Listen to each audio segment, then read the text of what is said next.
Alright guys, today we're going to be pulling these out of there.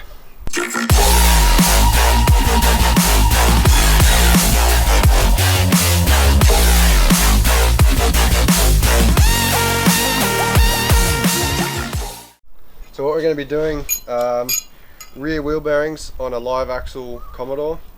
So these are actually pretty straightforward, so we're going to show you how to do it and the tools you need and the steps involved to actually get them out and put new ones in, and then even change the diff oil while we're at it.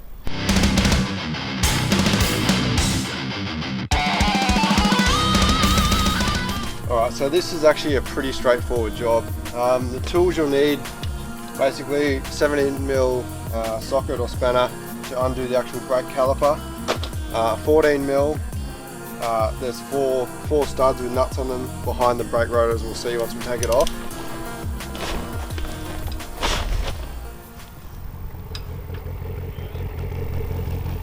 Sounds like something big. I hear an Evo. Oh, you better go.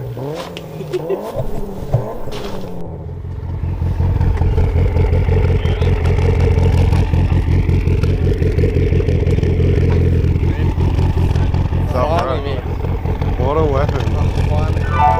They're not going to. Yeah, exactly. Alright, where were we? Alright, 300 kilowatts later. Can you be honest? Alrighty. So yeah, first step, once your wheel's off, is to then undo the brake caliper and hang it up from somewhere so it doesn't strain on the line.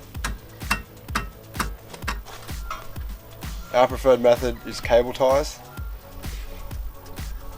just FYI. I'm kind of digging the whole tarp and gazebo setup now. It's more comfier than that driveway. Yeah, that's for sure.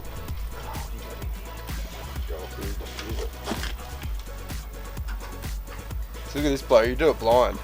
It's all in the fingers. Alright, so 2 caliper bolts out, brake rotor off. Now you get your 14mm spanner with an extension. So as you can see in here, hopefully you can actually see it, there are 4 nuts, so you can access them through this big hole on the hub here. So we're just going to take them out. And the good thing with this is, common misconception is you've got to take your whole handbrake assembly off to do this. You don't actually need to, as you're about to see. As we get under. Yeah, you can see here on the other axle we pulled off. Basically this plate sandwiches, well you'll see it as we pull it off later, but this plate basically sandwiches the axle and the backing plate. Right, the old rotor trick.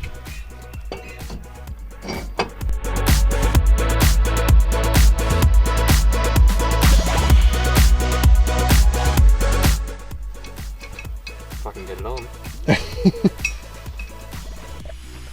So pretty much the only thing to do now is we're going to use this basically as a slide hammer to pull the axle out of the diff center.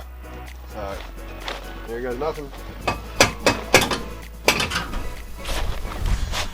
Yeah, basically now, as you can see, the backing plate which holds the handbrake assembly and the actual mounting for the caliper is loose. So all you got to do is just wiggle it around, and then the axle will slide out like that. And that's all there is to it, seriously. So as you can see here, you got this is the plate where those studs and nuts go through. So that basically gets wedged against the backing plate on there, and then you got your seal here, and you've got your bearing here, and then there's a little, I guess, retainer that gets pressed on to hold that in place. So Siggy's doing the fun job of cleaning all the oil off the old axle. So the one last thing to do if this does happen, which is probably likely, is the outer casing of the bearing. As you saw, there's just the raw roller bearings on that axle. You just got to get, well, what I use is my slide hammer. You just got to pull that out of the end of the diff axle housing.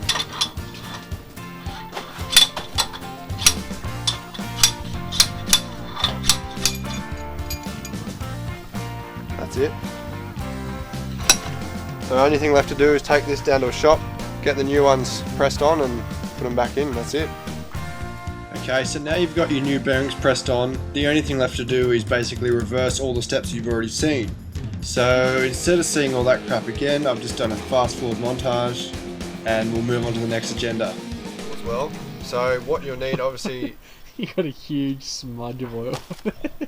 Alright, so seeing as though we're doing the rear wheel bearings and we've already done them, it's probably also a good time to do your rear diff oil. So to do that, it's pretty straightforward. All you need is obviously some new oil. You also need some kind of siphon pump or something to pump the oil from the ground level up into the diff. Obviously a draining tray to drain all the old oil into. And actually one more thing. So I'm going to actually be installing this Ford diff hat. So this is to set up what's called a Watts linkage to replace what's stock on this as a panhard rod. So you know, that'll be down the track. I'll do some videos on that when I actually finally get around to setting that up. But this diff hat itself is actually better quality. So if you're not taking the actual diff cover off, the only thing you need to do is just take the bolt out at the very bottom of the diff, and then all your oil should drain out through there. Hey! But because we're changing the cover, we need to take every single bolt out and remove the old cover. So obviously it would have been easier to get rid of the panhard rod, the sway bar, and even the rear diffuser, but you know, we're just feeling lazy, so we took the hard way.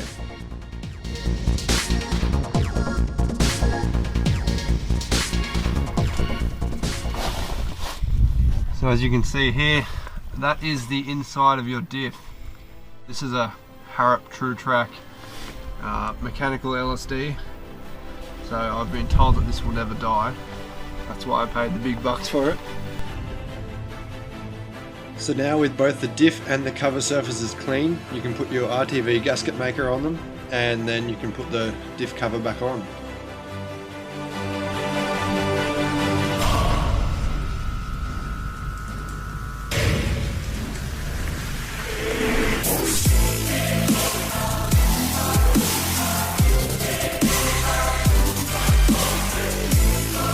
Then the only thing left to do is fill the diff back up with oil. Now I stress this quite a lot, make sure that you get the right oil for your diff. You know, if you're running an LSD, it's going to run different oil to the standard, you know, single spinner diff. So with that being said, once you get oil coming out the filler neck, then that's it. You just got to put the filler bung back in and you're good to go.